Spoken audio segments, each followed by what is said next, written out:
Sobe. Aqui, ó. Vai. Aqui, ó. Aí. Vai.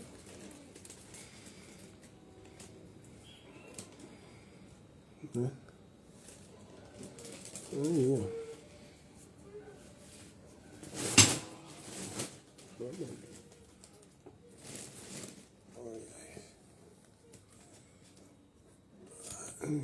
Uma boa tarde para todo mundo.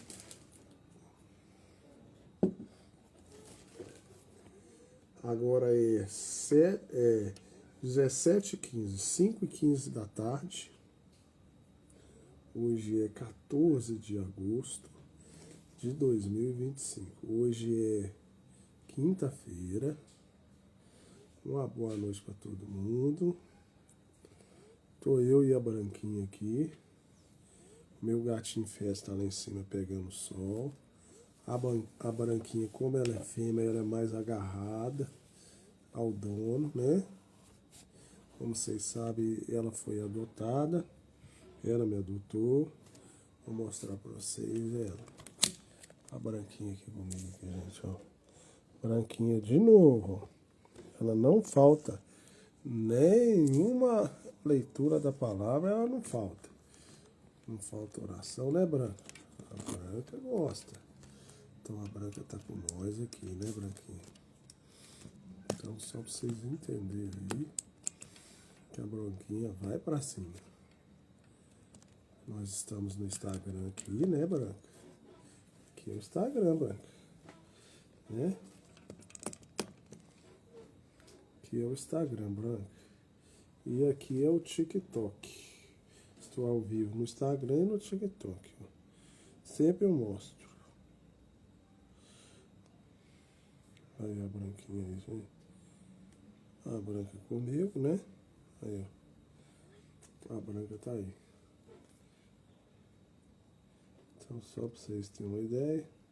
O meu gatinho festa tá lá em cima. Uma boa noite pra todo mundo. Uma boa noite não, né? Boa tarde ainda, que não deu nem 6 horas, né? Tô fazendo mais cedo hoje. Pra mim ver se eu fico mais um tempinho com vocês aí, né? Vamos ver, né? Se o telefone não tocar, né? Se ninguém não me chamar, né? Ajuda mandando mensagem. Ó. Não tem jeito, ó. Já tá mandando mensagem. Oh, meu Deus do céu. Foi só eu falar, cara. Deixa eu ver aqui o que ela quer. O que ela quer. Falei com vocês. Deixa eu te falar, você não quer ir lá comigo lá pra mim buscar o ferro, não? Eu comer te passar ali sozinha? Ai, meu Deus do céu. E amanhã é feriado. Eu já tô na live agora ao vivo, tá? Eu já tô na live agora ao vivo, tá?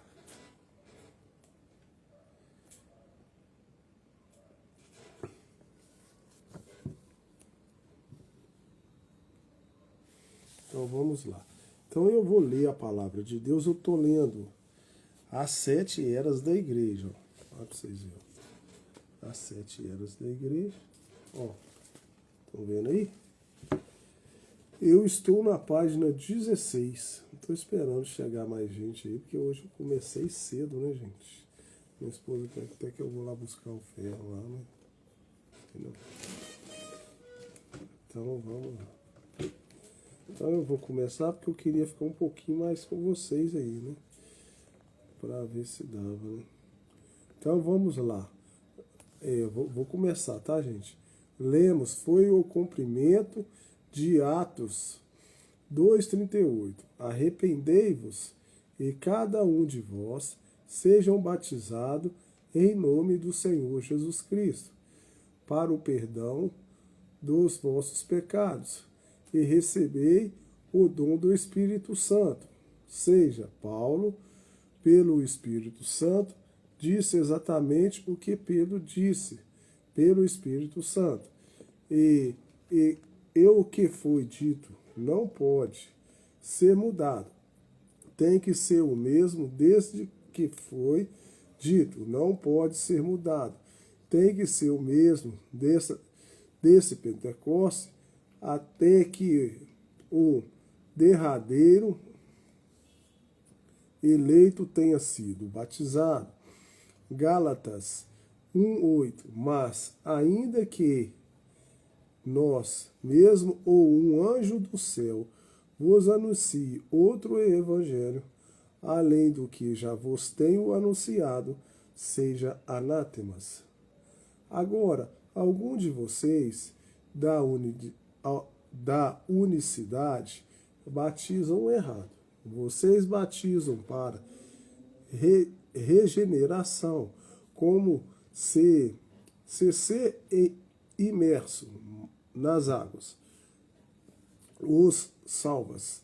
Regeneração não vem pela água, é uma obra do Espírito. O homem, pelo Espírito Santo, deu a ordem: arrependei-vos e cada um de vós seja batizado em nome do Senhor Jesus. Não disse que a água regenerava. Ele disse que era somente evidência de uma boa consciência para com Deus. Amém? Era só isso. 1 Pedro 3,21, que também, como um despojamento da imundícia da carne, mas da indagação de uma boa consciência para com Deus, pela ressurreição de Jesus Cristo. Eu creio nisso. Se alguém tem quaisquer ideias falsas de que a história pode provar o batismo nas águas de alguma outra maneira, além do nome do Senhor Jesus Cristo, eu aconselharia você a ler as histórias e descobrir por si mesmo o que segue é um verdadeiro registro de batismo, o qual ocorreu em Roma sem DC e foi reproduzido na revista Time, de 5 de dezembro de 1955.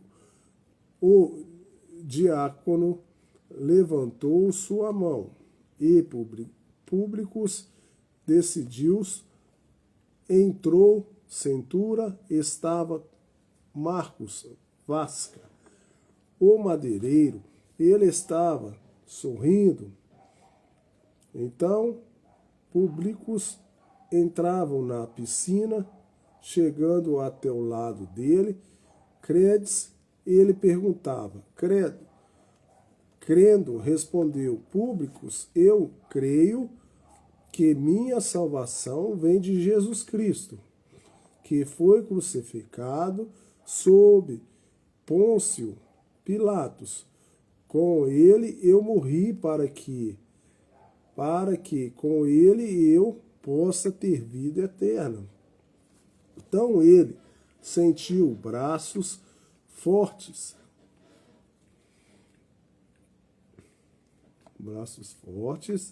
sustentando enquanto ele se deixava cair para trás dentro da piscina. Eu via a voz de Marcos em seu ouvido. Eu te batizo no nome do Senhor Jesus Cristo. A água fria se fechava sobre ele, até o ponto em que se perdeu a verdade e não retornou até essa última era, isto é, desde Nicéia até as viradas desse século. Eles batizaram no nome do Senhor Jesus Cristo, mas ela voltou. Satanás não pode reter a revelação quando o Espírito deseja dá-la. Sim, se houvesse 3 deuses, você poderia muito bem batizar por um Pai e um Filho e um Espírito Santo. Porém, a revelação dada a João foi que há um Deus e seu nome é Senhor Jesus Cristo.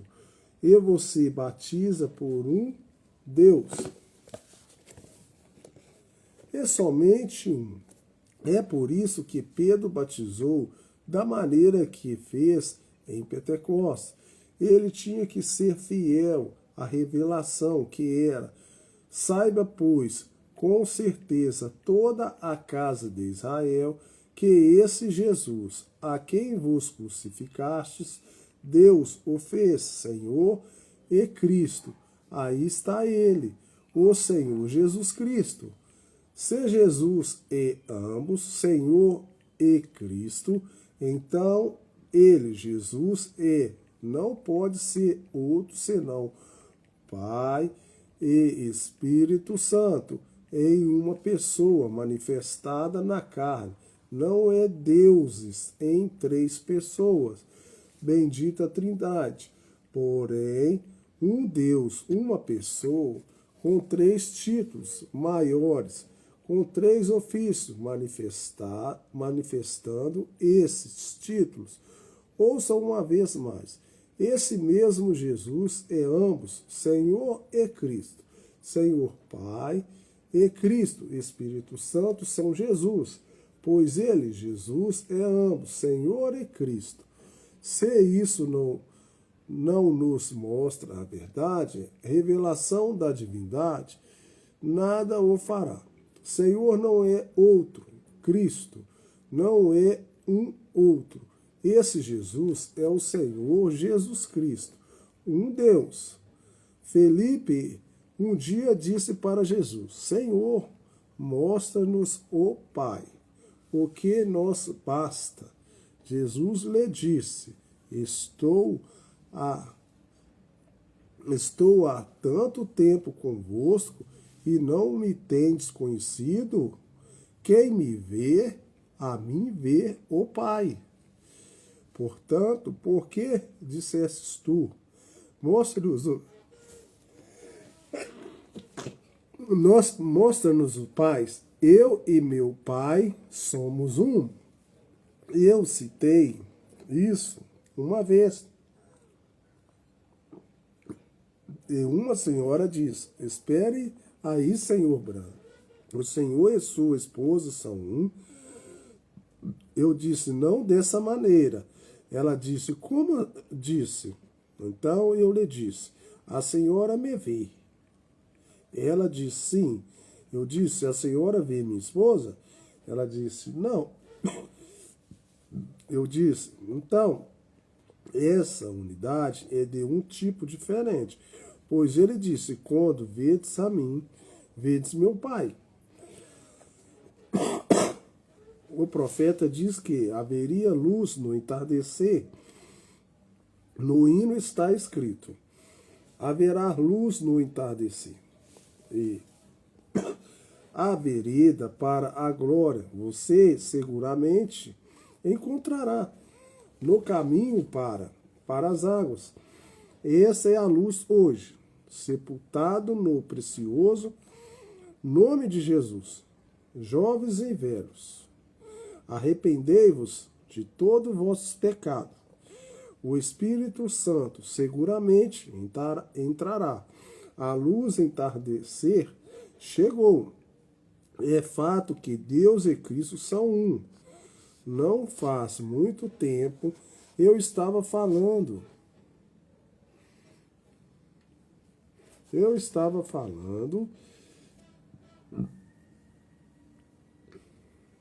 com um rabino judeu. Ele me disse: vocês, gentios, não podem dividir Deus em três pedaços e dá-lo a um judeu. Nós sabemos que não. É assim.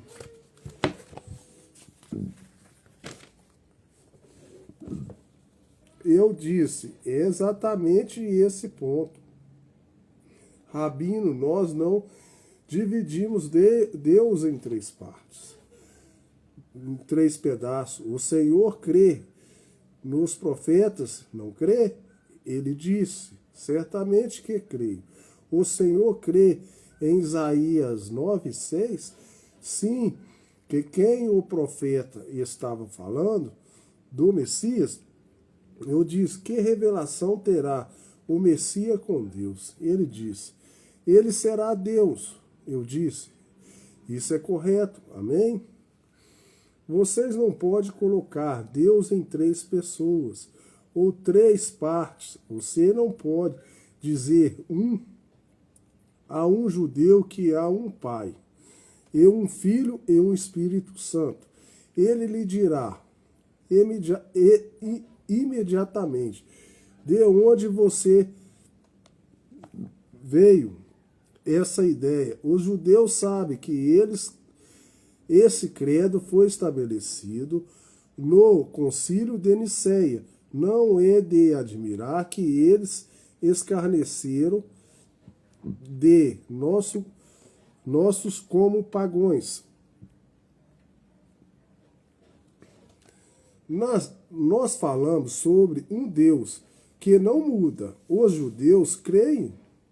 Isso também, porém, a igreja mudou seu Deus imutável, de 1 para 3. Mas a luz está retornando ao entardecer.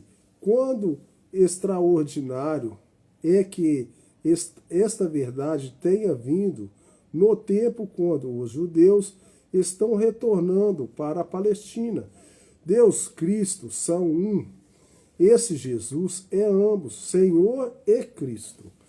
João teve a revelação, e Jesus era a revelação, e ele apresentou-se bem aqui, na Escritura. Eu sou aquele que era, que é e que há de vir, o Todo-Poderoso. Amém?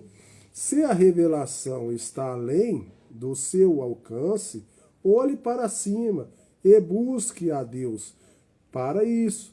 Essa é a única maneira que você vai alguma vez obtê-la.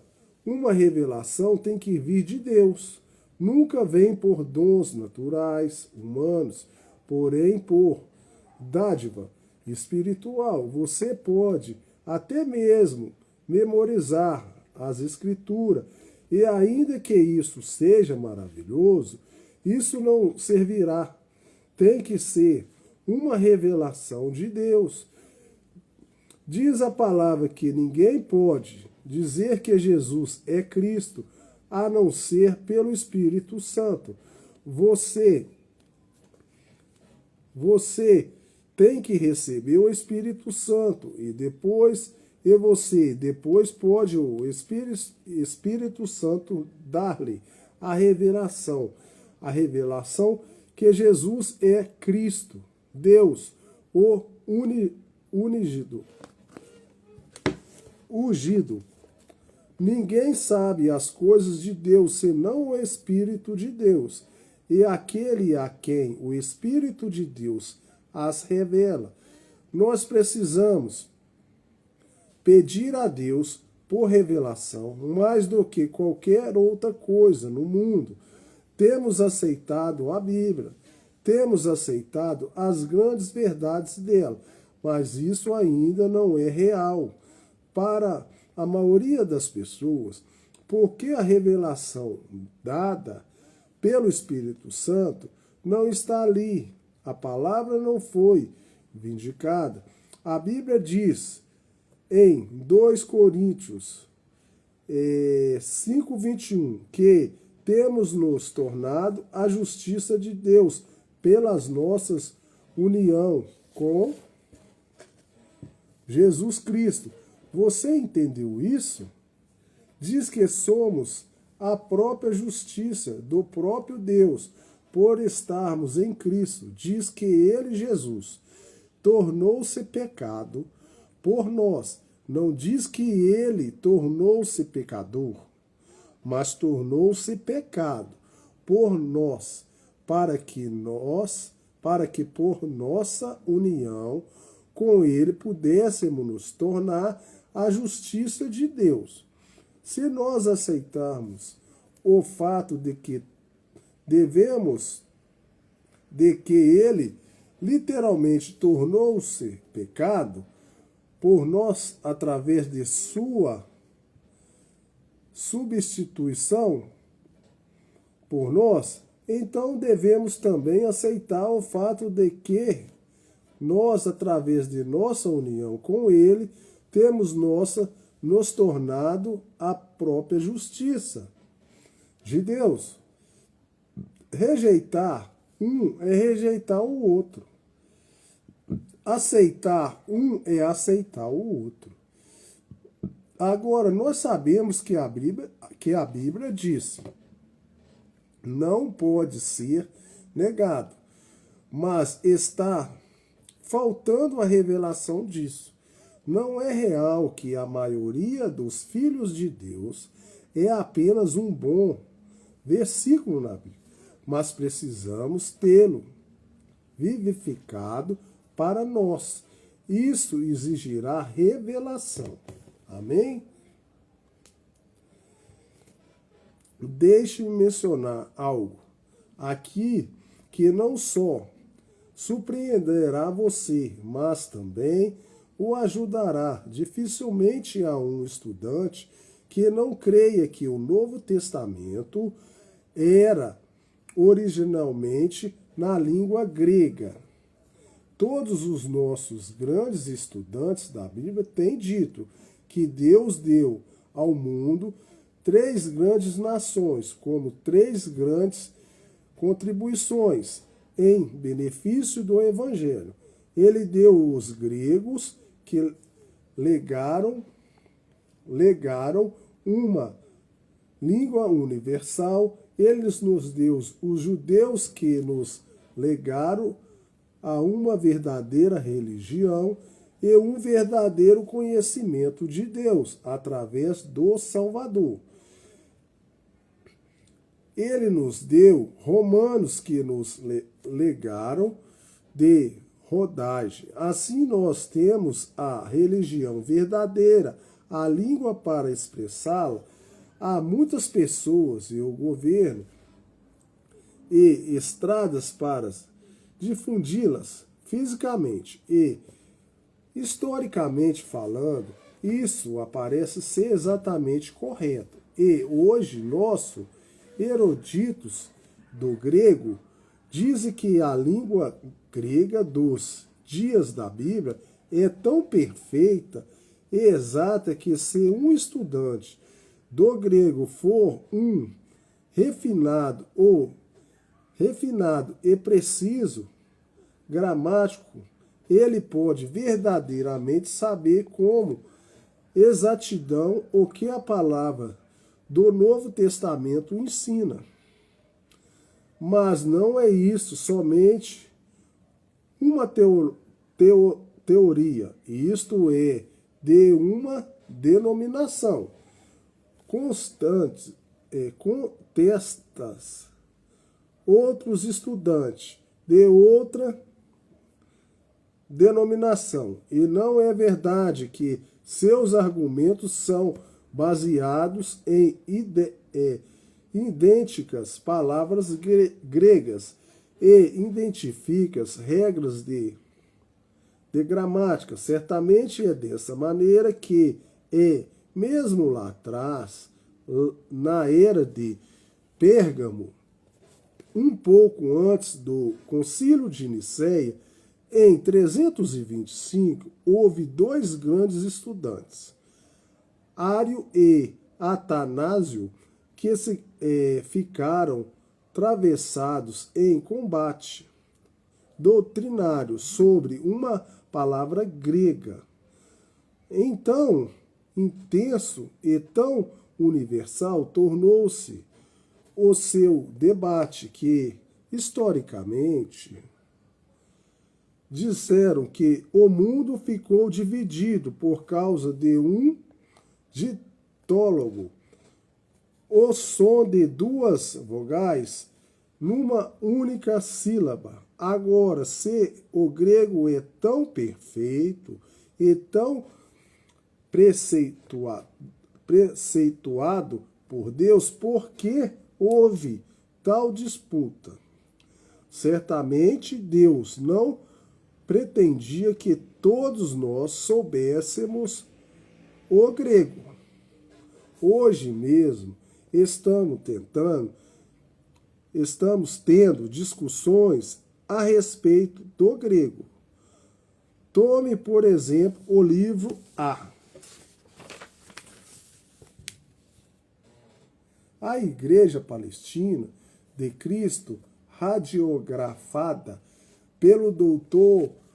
McGrosson, e nele ele apresenta numerosas citações de muitos renomados gramáticos do grego e prova para sua própria satisfação que as inalteráveis regras de gramática grega mostraram conclusivamente que a Bíblia ensina que um homem é batizado com o Espírito Santo subsequentemente ao renascimento. Ele também afirma categoricamente que mulheres podem assumir o púlpito porque a palavra profetizar significa pregar, mas ele convenceu outros estudantes do grego que são tão aptas quanto eles. Jamais tudo o que você tem a fazer é ler aqueles estudantes que defende a ponto de vista apóstolos e ouvir suas eruditas citações. Agora, não somente é verdade o que acabei de dizer, mas vamos um passo mais adiante. Hoje nós temos alguns estudantes que sustentam que os manuscritos originais foram escritos em aramaico, o que era a língua de Jesus e do povo de seu dia. É sustentado por eles que as pessoas não falavam e escreviam ele grego como é tão comumente suposto. E o fato é que nossos historiadores estão divididos sobre isso. Por exemplo, o Dr. Isorfield, um estudioso muitíssimo brilhante, provou a partir de pesquisa que sua satisfação que o Novo Testamento foi escrito no vernáculo das pessoas de fala grega daquele dia. Ele levanta uma bela conjuntura pela sua opções, baseado nos vários documentos à sua disposição. Mas, por outro lado, nós temos outro renomado estudioso, o Dr. Lamassa, que está convencido que o Novo Testamento foi escrito em aramaico e ele tem nada menos do que o brilhante historiador Toynbee para apoiar sua alegação que aramaico e não o grego era a língua do povo. De modo que parece possível que o Novo Testamento foi primeiro escrito em aramaico. Entretanto, antes de ficarmos preocupados demais com isso, vamos ler tanto a versão Rei Tiago como a tradução pelo Dr. Lamas para nos satisfação. Encontramos as palavras em ambas surpreendentes as mesmas, de forma que não há realmente nenhuma diferença em conteúdo ou doutrina. Nós podemos até mesmo continuar que Deus tem permitido esta manuscritos recentemente descoberto em nossas publicações de documentos originais já conhecidos chegaram diante de nós para provar a autenticidade do que já tínhamos e descobrirmos que, embora os tradutores possam disputar um com o outro, os documentos originais não o fazem. Amém? Agora, você pode ver que não se pode basear a interpretação no fundamento conhecimento dos estudiosos sobre a língua em que a Bíblia está escrita. Mas se você ainda não pode ver isso, porque está velado em sua mente para a tradução. Aqui está uma última ilustração. Ninguém pode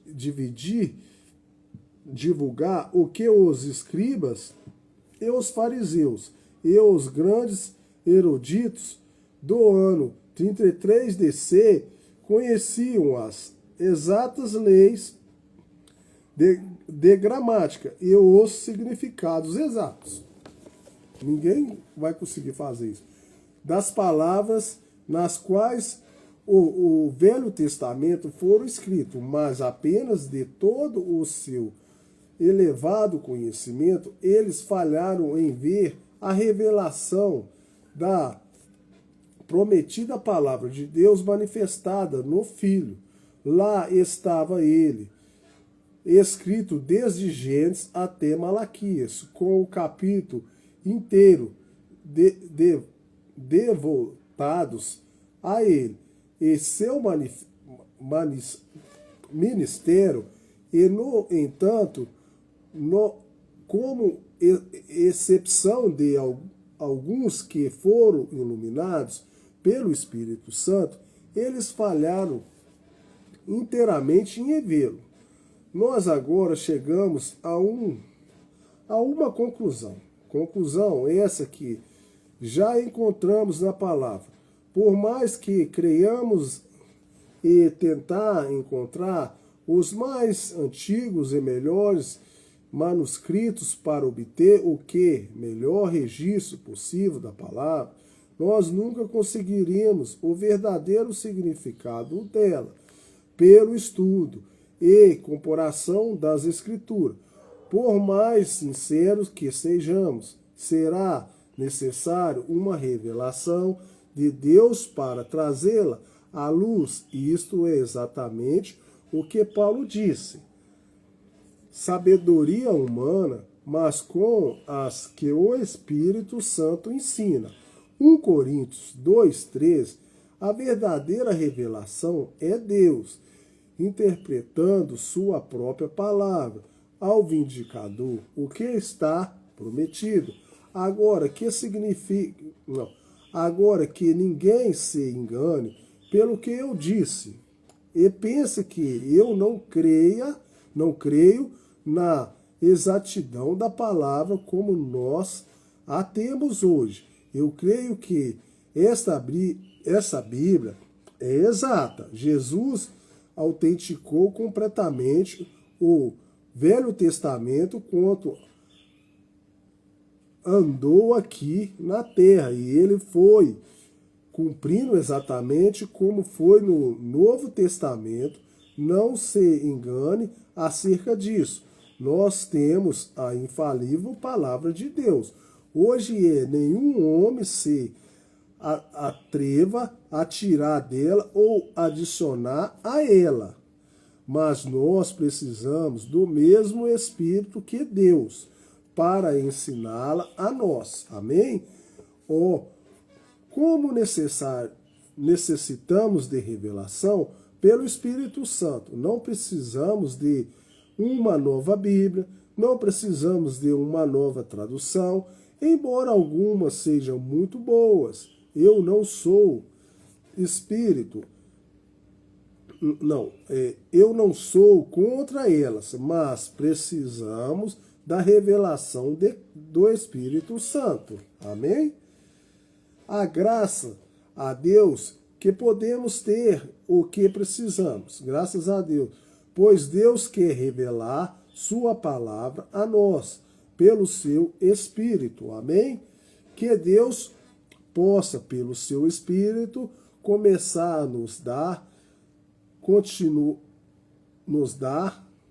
continuar a revelação vivificante e prevalente, ou se a igreja somente pudesse obter uma revelação fresca e tornasse por ela e viva a palavra manifestada, nós faríamos obras maiores e glorificaríamos Deus, nosso Pai, no céu. Amém?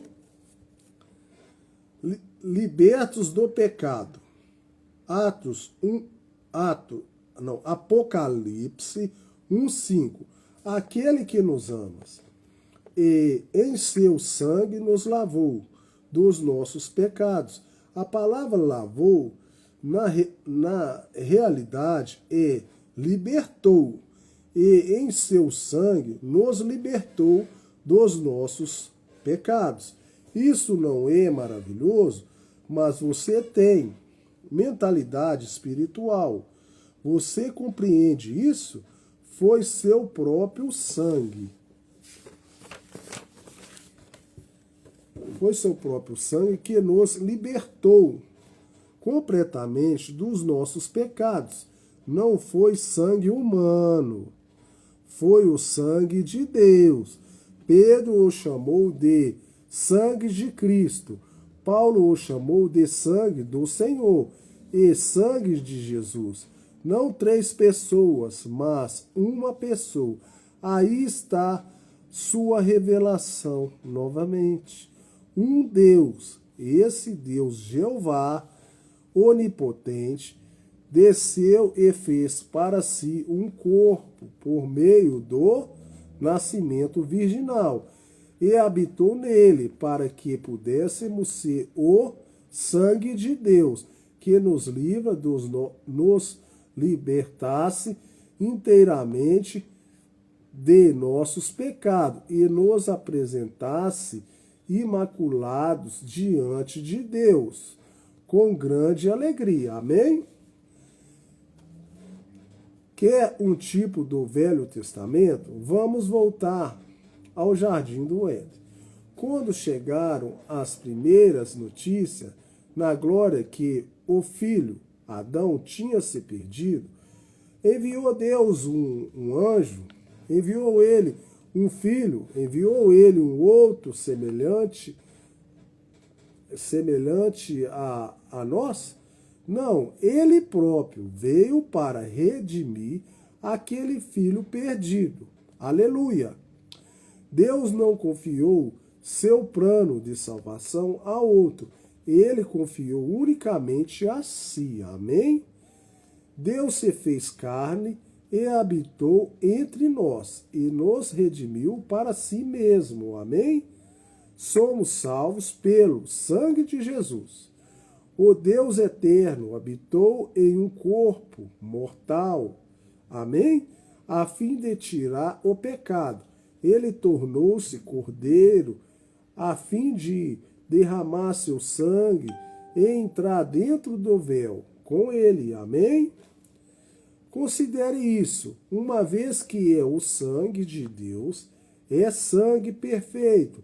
E se o sangue perfeito está nos libertando do poder e servidão, a corrupção do pecado, então a libertação é perfeita e completa. Portanto, agora, nenhuma condenação há. Quem intentará acusação contra os escolhidos de Deus? É Deus quem os justifica, nos declara justos. Quem os condenará? Pois é Cristo quem morreu. Romanos 8, 33, 34. Aí está a sua morte. Nos deu o sangue. O sangue tem nos libertado. Agora nenhuma condenação há. Como pode haver? Não há nada a ser condenado, porque o sangue nos libertou do pecado.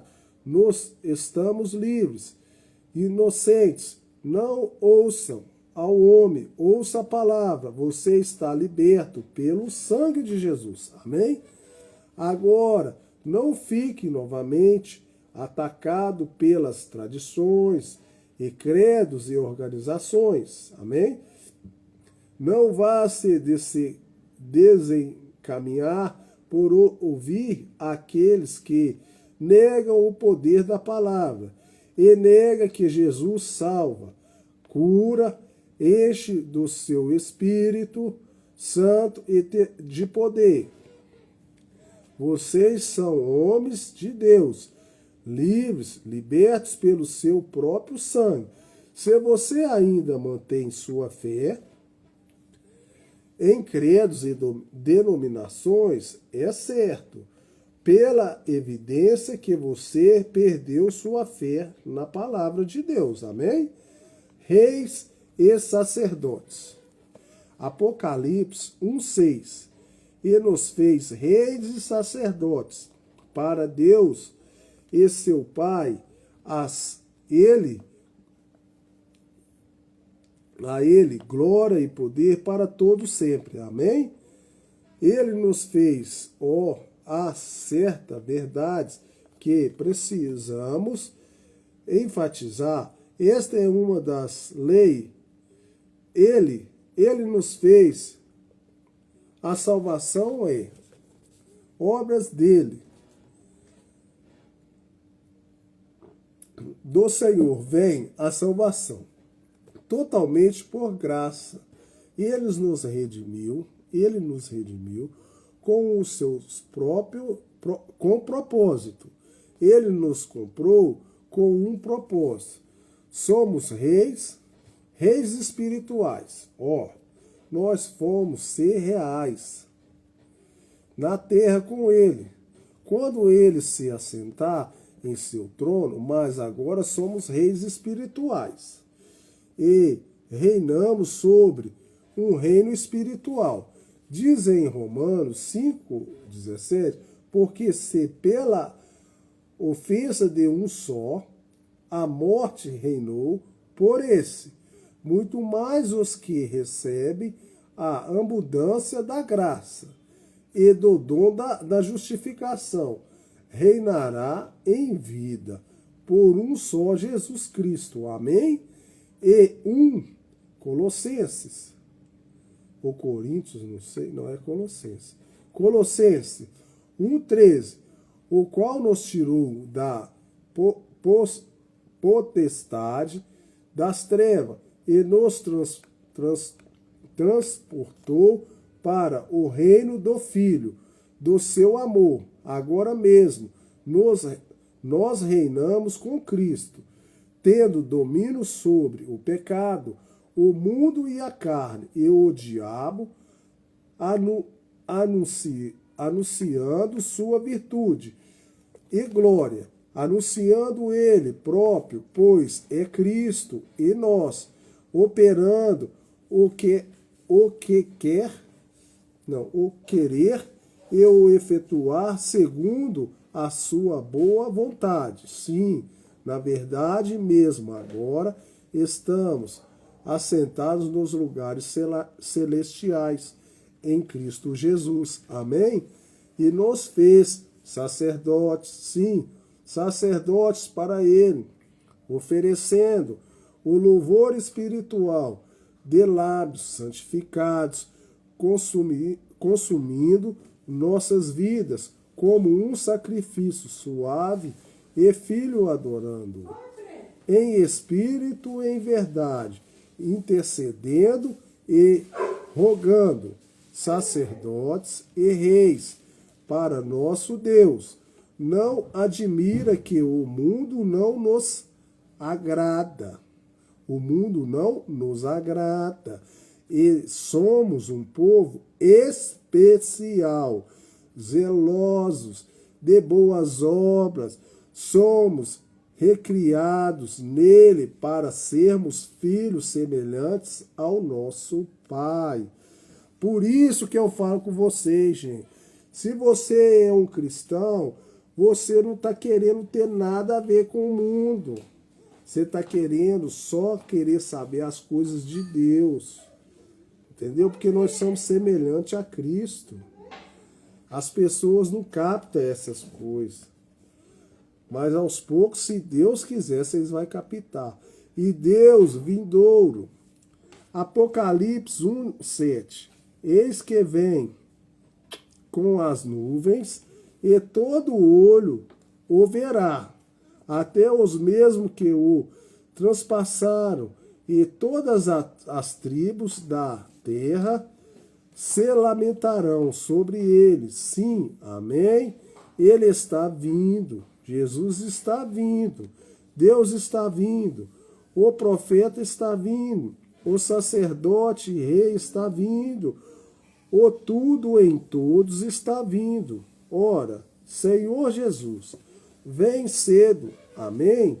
Ele está vindo, ela está vindo, mas nas nuvens da glória, como quando ele foi visto sobre o monte da transfiguração, e suas vestes estavam brilhando, enquanto o poder de Deus o enviava, e todo olho o verá. Isso significa que não é o arrebatamento. Isso ocorre quando ele vier assumir seu posto legítimo. Isso ocorre quando ele vier assumir seu posto legítimo como governante mundial. Isso ocorre quando aqueles o que têm transpassado com seus credos e doutrinas denominacionais prantearam, e todas as pessoas se lamentarão com terror por causa daquele que é a palavra de Deus. Amém? Essa é a história da revelação de Zacarias 12, 9 e 14. Profetizou isso há cerca de 2.500 anos atrás. Está para acontecer, ouça, e acontecerá aquele dia que procurarei destruir todas as nações que vierem contra Jerusalém, e sobre a casa de Davi, e sobre os habitantes de Jerusalém, derramarei o Espírito de graça e de súplicas, e olharão para mim a quem transpassaram.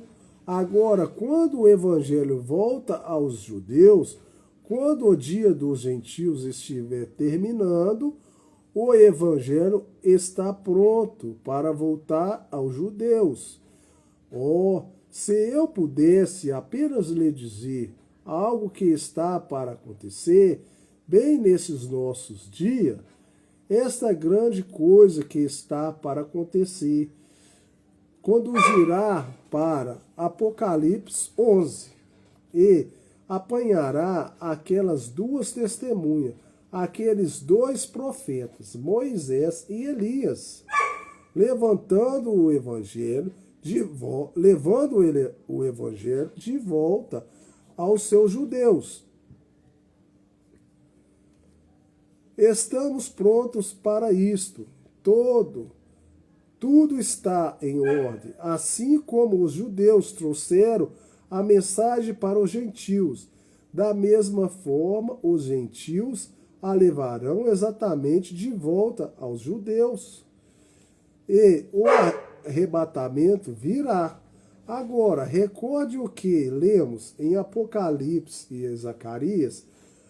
Ambos vêm logo após a tribulação. A igreja dos primogênitos não passa pela tribulação. Nós sabemos disso, a Bíblia ensina isso. Nesse tempo, diz que Deus vai derramar seu Espírito sobre a casa de Israel. É o mesmo Espírito que foi derramado sobre os gentios.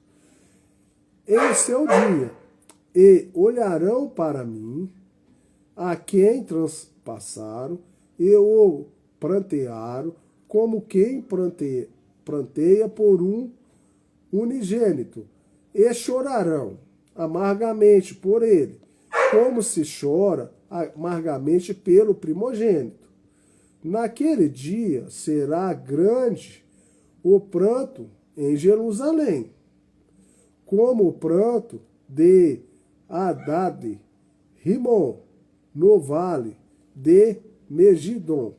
E a terra pranteará cada linha até a parte da linha da casa de Davi, a parte as suas mulheres, a parte a linha da casa de Natã, a parte as suas mulheres, a parte da casa de umas casas, da parte quando ele vier nas nuvens de glória em sua segunda vinda. Aqueles judeus que o transpassaram o verão, como diz em outras escrituras, de onde recebestes essas feridas? E ele dirá: na casa de meus amigos. Não apenas será um tempo de pranto para os judeus que o rejeitaram como Messias, mas será um tempo de pranto para os restantes dos gentios, que o têm rejeitado como o Salvador deste dia. Amém?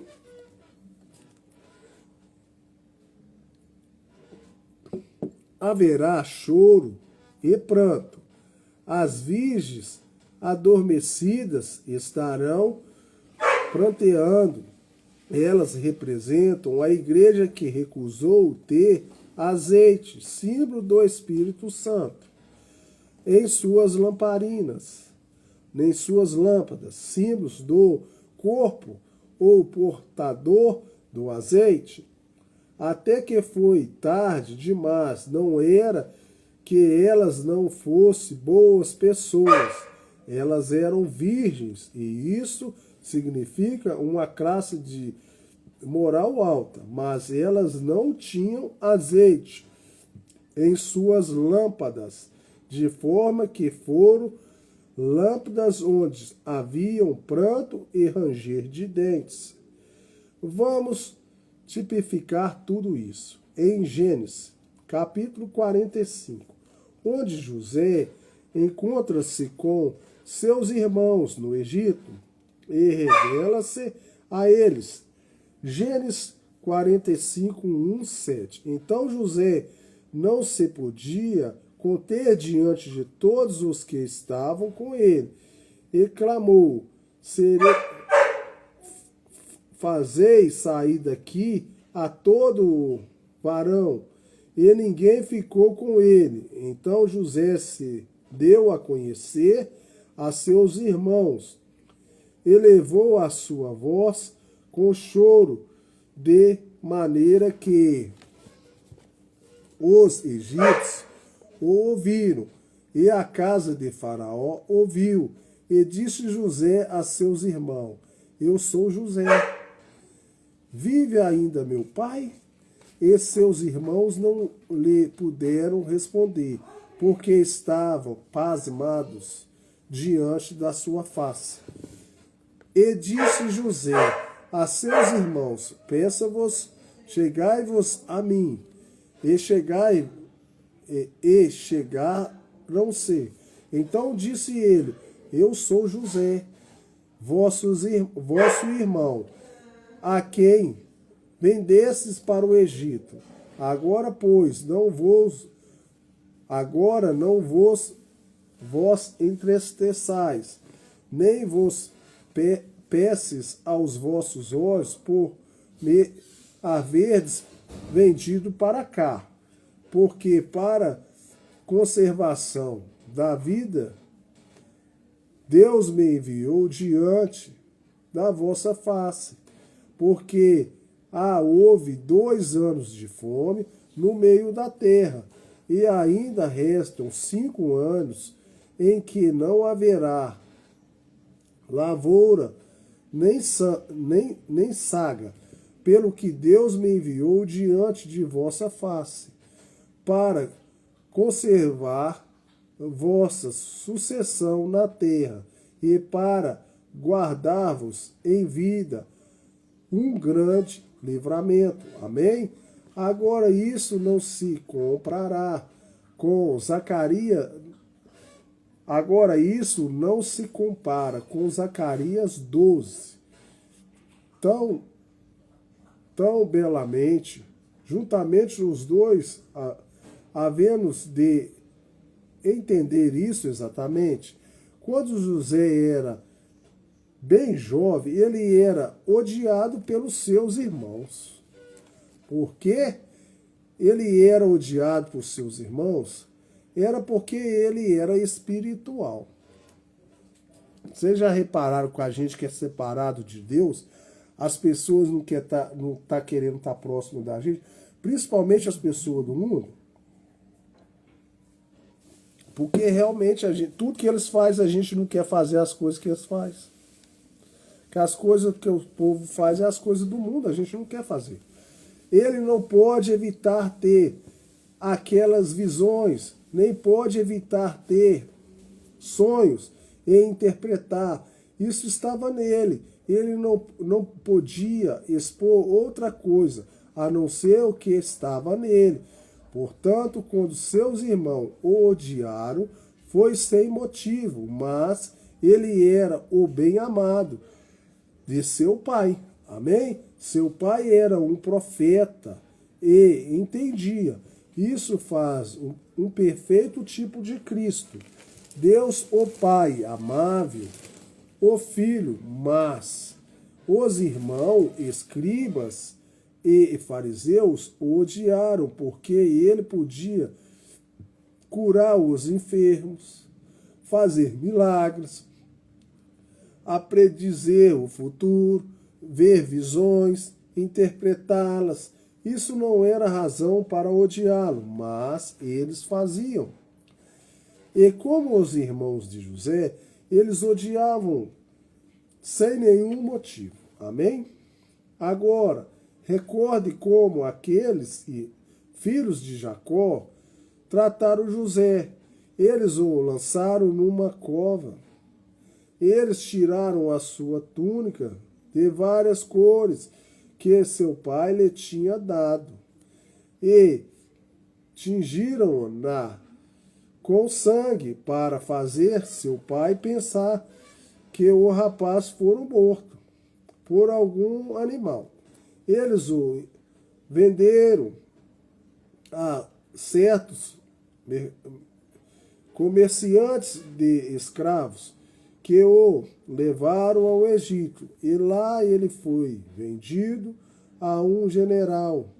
A esposa do general, com falsidade, fez com que ele fosse encarcerado, mas após algum tempo sua habilidade como profeta chamou a atenção de Faraó sobre ele, e foi exaltado a esta destra de Faraó como tal autoridade que ninguém podia se aproximar de Faraó, a menos que passasse primeiro por José. Amém? Agora vamos examinar a vida de José. Enquanto ele estava no Egito, pois é aqui que o vemos como o perfeito tipo de Cristo. Enquanto estava na casa do general, ele foi falsamente acusado, punido e encarcerado sem nenhum motivo, exatamente como eles fizeram com Jesus. Amém? Lá no cárcere, ele interpretou o sonho do copeiro e do padeiro, que também estavam encarcerados com ele. O copeiro foi restaurado à vida, mas o outro condenado à morte. Cristo foi preso na cruz, abandonado por Deus e pelo homem, em ambos os lados dele. Amém? Estava um ladrão, um morreu espiritualmente, mas o outro foi concedido vida. Amém? À noite, quando Jesus foi tirado da cruz, ele foi exaltado ao céu e agora está assentado à destra do grande Espírito de Jeová.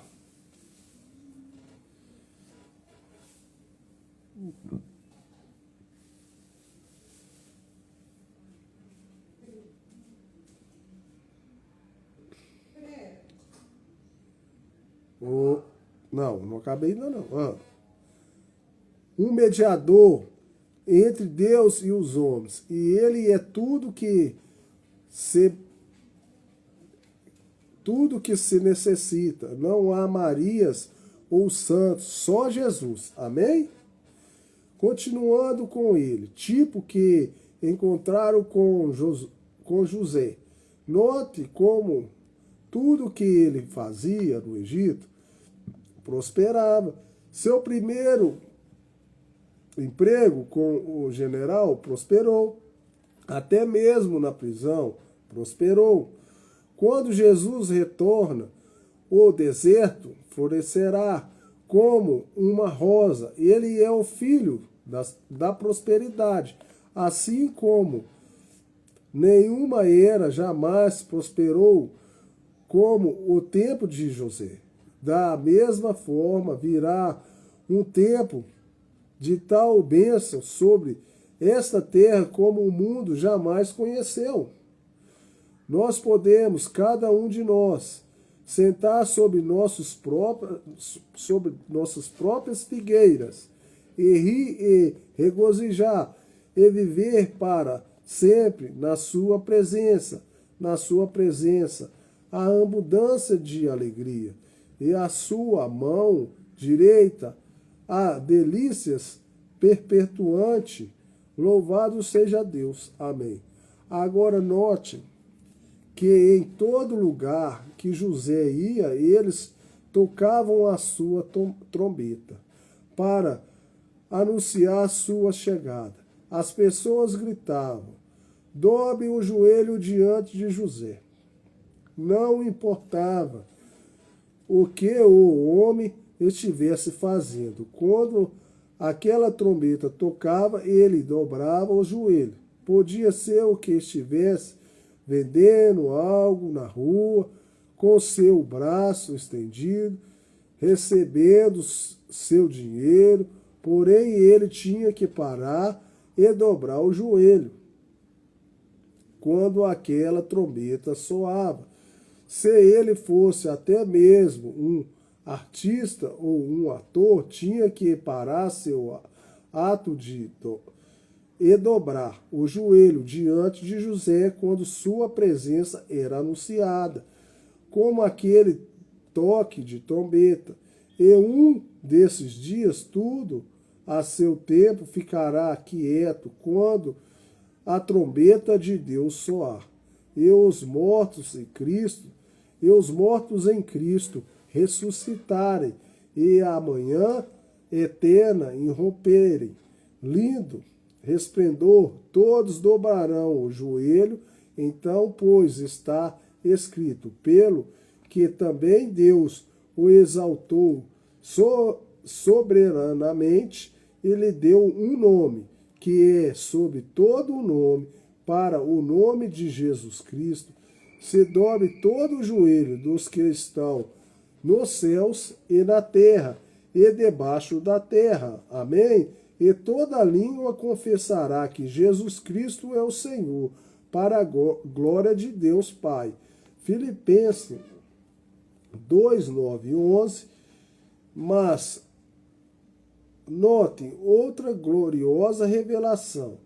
Nesta tipificação de José, enquanto estava no Egito, foi-lhe dado uma noiva gentia e, através dela, ele recebeu uma família de 2 filhos, Efraim e Manassés. José pediu a seu pai para abençoar os 2 rapazes. Ele colocou-os à frente de Jacó, de forma que Manassés, o primogênito, ficasse à direita de Jacó e Efraim à esquerda. Quando Jacó estava para abençoá-los, ele cruzou suas mãos, de forma que na mão direita caiu sobre o mais novo. Amém? José prostou-se, assim, não, pai. O primogênito é esse, à sua direita. Mas Jacó disse, Deus cruzou minhas mãos. Amém?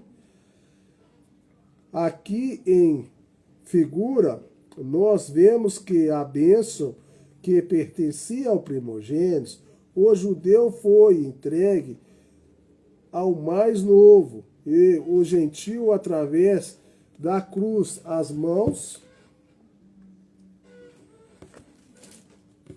cruzadas do Senhor Jesus Cristo. A bênção chega através da cruz.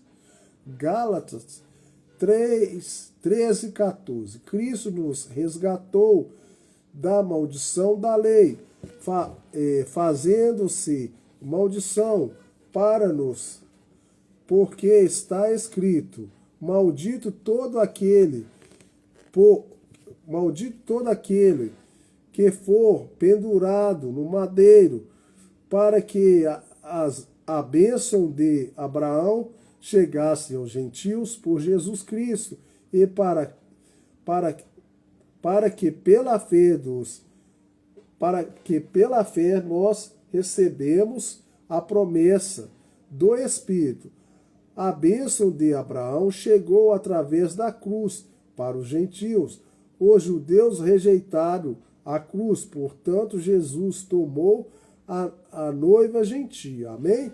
Agora, voltando à escritura de José, encontrando-se com seus irmãos, você se recorda que nem todos os seus irmãos vieram. José sabia disso e instituiu que todos os irmãos aparecessem diante dele, ou ele não podia se dar a conhecer a eles. Finalmente eles trouxeram o que estava faltando, o pequeno Benjamim.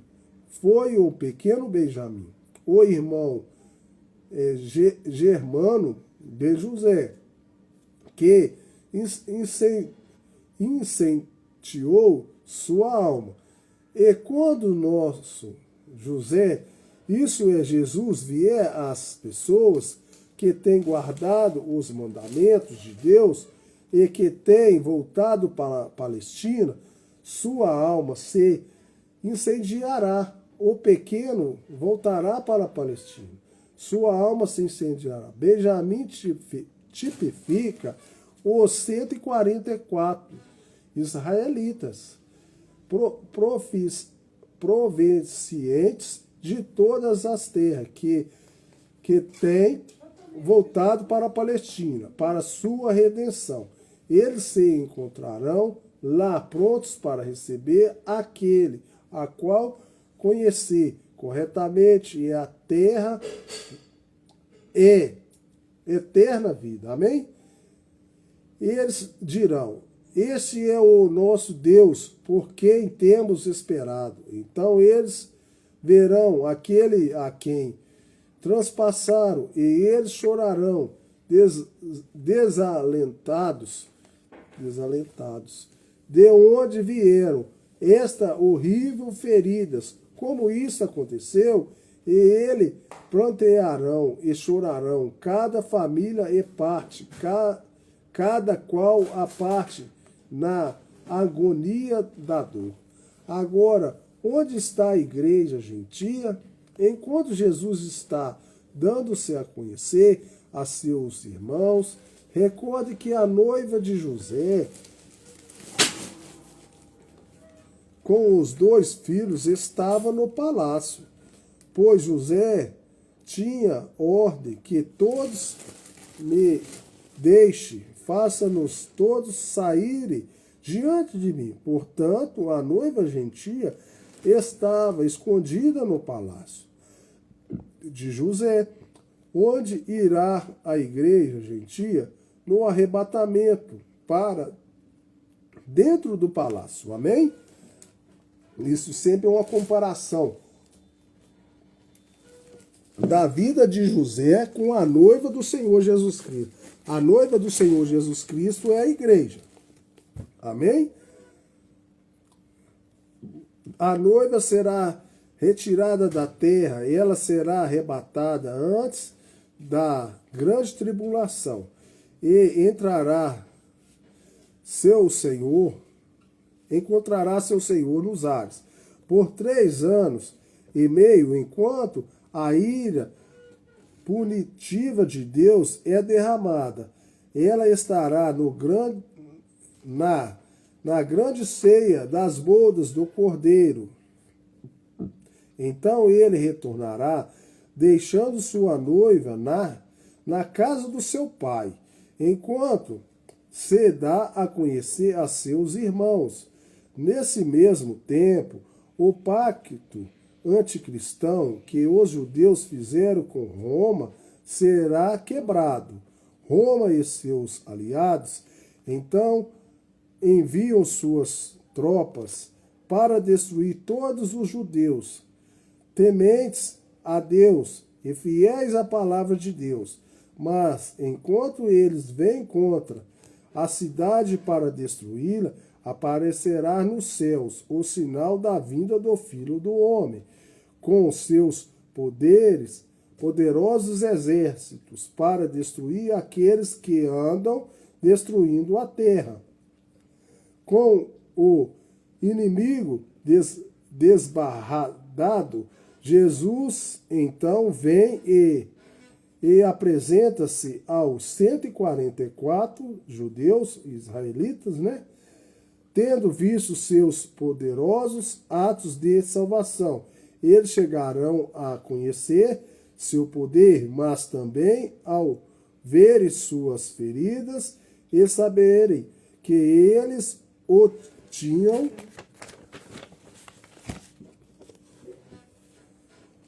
rejeitado até aquele momento, os fez chorar nas agonias do terror e temor, assim como fizeram seus irmãos de outrora,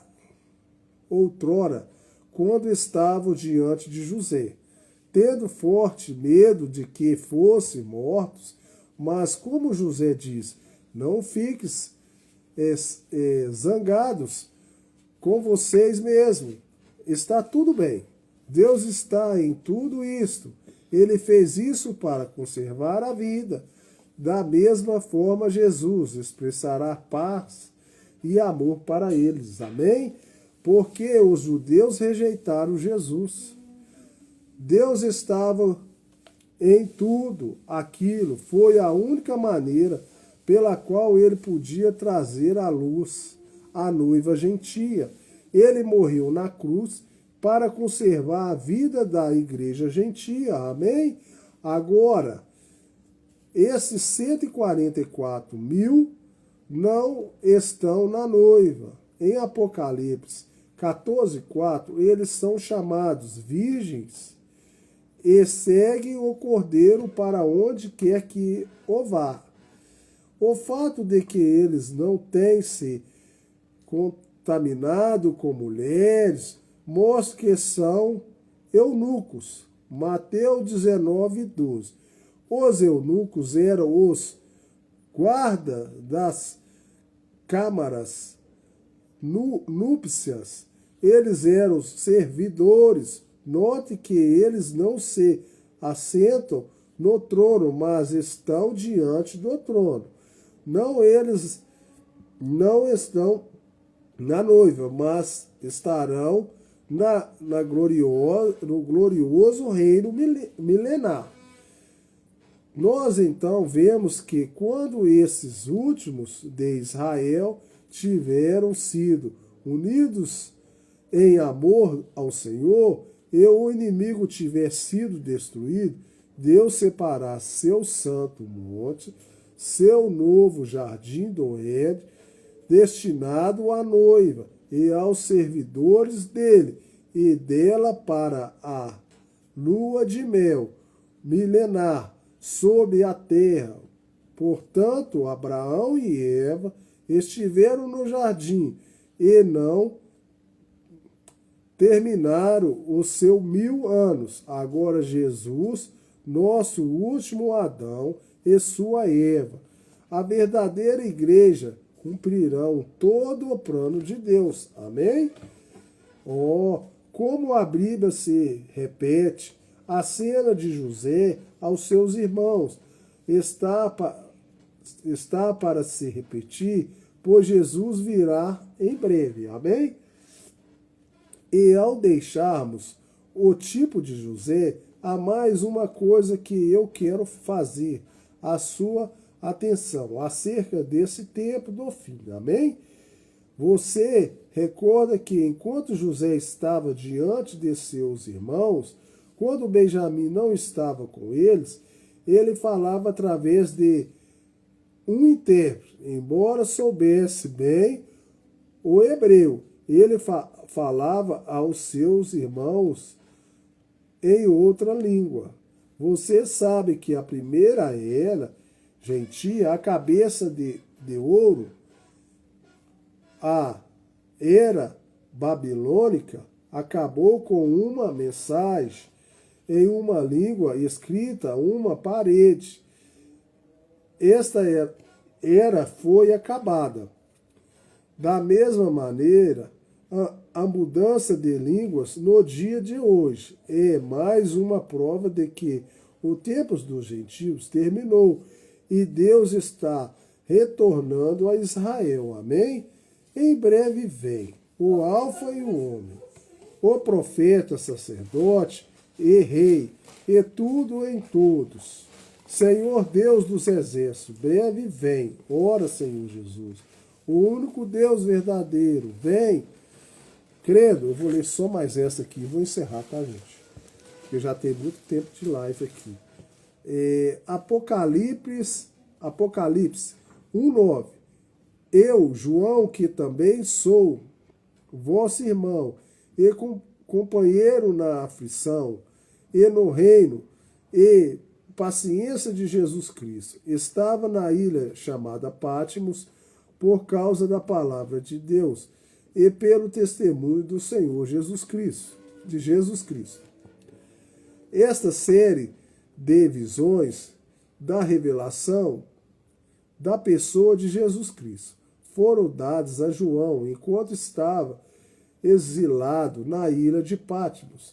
Esta pequena ilha está situada a 30 milhas de distância da costa da Ásia Menor, no mar Egeu, sendo rochosa e infestada de cobras, lagartos e escorpiões, tinha pouco valor comercial e assim era usada pelo Império Romano como uma colônia penal, onde eram encerrados os mais violentos criminosos, prisioneiros políticos, etc. Amém?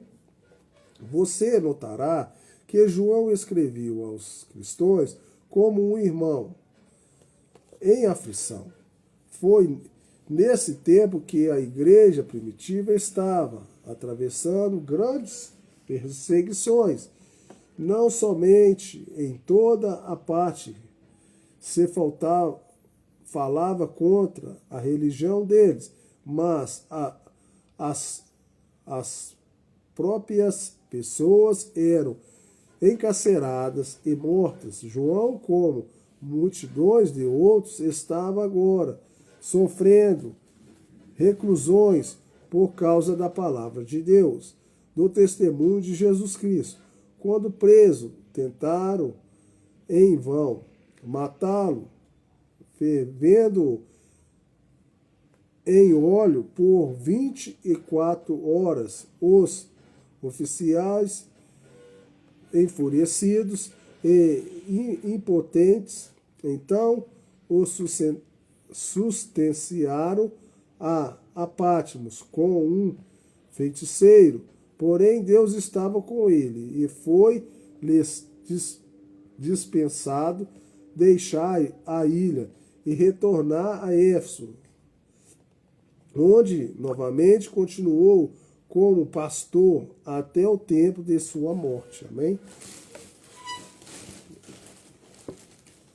As visões que João recebeu cobriam um período de 2 anos, 95 e 96, DC. São as mais notáveis de todas as visões na palavra. Todo o livro é representado em símbolos e, portanto, é alvo de muita crítica e controvérsias. Entretanto, tem o selo de Deus sobre si.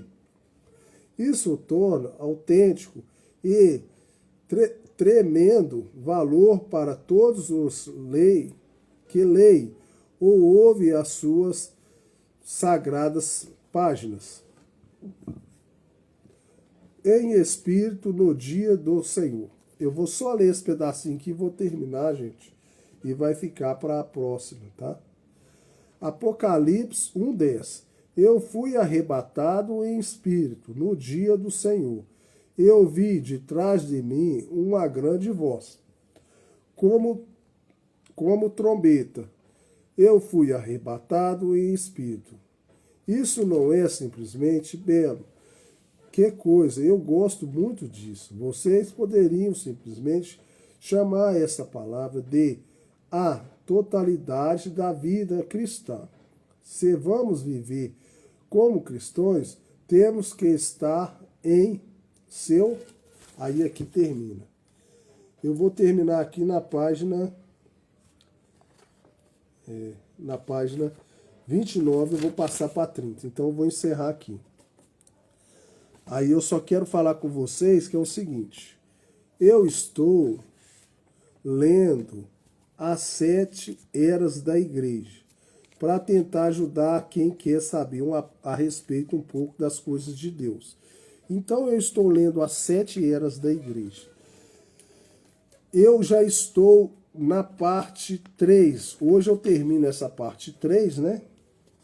Então, na próxima leitura, toda vez, deixa eu explicar vocês, para vocês entenderem. Então, eu estou...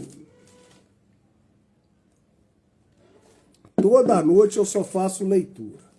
De manhã eu faço leitura da palavra, faço um pouquinho de oração e coloco um hino, né? E à noite eu só faço leitura da palavra. Eu iniciei essa leitura da palavra aqui das 7 eras da igreja. Eu já estou na parte 3. Por que a parte 3? Porque eu já fiz 3 partes dessa parte das 7 eras, né? Então, o que acontece? Na próxima leitura à noite, sempre é à noite que eu faço a leitura, eu dou prosseguimento à leitura. Então, eu estou terminando aqui na página 29, já vou passar para 30, né? Já até marquei ela aqui, ó. Vou mostrar para vocês o livro. O livro é bem grosso, ó. As 7 eras da igreja, olha para vocês verem. Então eu estou na parte 3. Hoje cumpriu a parte 3. Na próxima leitura já vai ser a parte 4, né? E se por acaso alguém quiser acompanhar, estiver gostando, você pode acompanhar meu trabalho lá no YouTube, né? No YouTube é a mesma coisa do TikTok como no Kawaii também. É Toninho Motoboy Expresso, eu tenho lá no YouTube. Se você perdeu alguma coisa e quer acompanhar Deus do início, você pode escrever lá no YouTube e acompanhar, né? Mas na próxima live a gente vai dar continuidade. E eu quero convidar vocês aí para amanhã, toda sexta-feira, eu estou fazendo oração, né? Eu propus fazer oração pelo menos uma vez por semana, né? Orar, eu quero até orar, porque lá na nossa igreja, lá os jovens vai ter os jovens lá vão aparecer lá na igreja, lá vai ter um encontro na nossa igreja. Eu quero estar orando para a nossa igreja pelos nossos jovens, né? E toda sexta-feira eu estou fazendo oração. Então eu estou convidando todos vocês que quiserem participar, né, da oração. E geralmente eu faço oração, gente, antes do sol nascer. Eu gosto de fazer oração assim, 5h30 da manhã. Eu acordo 5 horas, o relógio já fica despertado, tá? 5 horas eu acordo. Então eu devo entrar mais ou menos 5h10, 5h20 eu já entro. Mas aí sexta-feira, na parte da manhã, é oração. Aí eu coloco um pouquinho de louvor depois, mas eu mais oro pela semana. E quem quiser está convidado, tá? Então Deus abençoe vocês no nome do Senhor Jesus Cristo, né? Fique com Deus aí, que eu possa estar ajudando cada um de vocês em alguma coisa, para que vocês possam compreender um pouco das coisas de Deus. Então Deus abençoe no nome do Senhor Jesus Cristo. Vou encerrar a live. Eu já estou aqui, já deve ter 1h30 que eu estou aqui, ó. Eu comecei e era 5 e pouco, 1h40 já. Então, eu vou encerrar a live, fica com Deus aí, tá? Quem quiser amanhã tá convidado, tá? Então, com Deus aí. Tchau pra vocês aí. Deixa eu encerrar aqui. Encerrar a live. Deixa eu encerrar aqui também.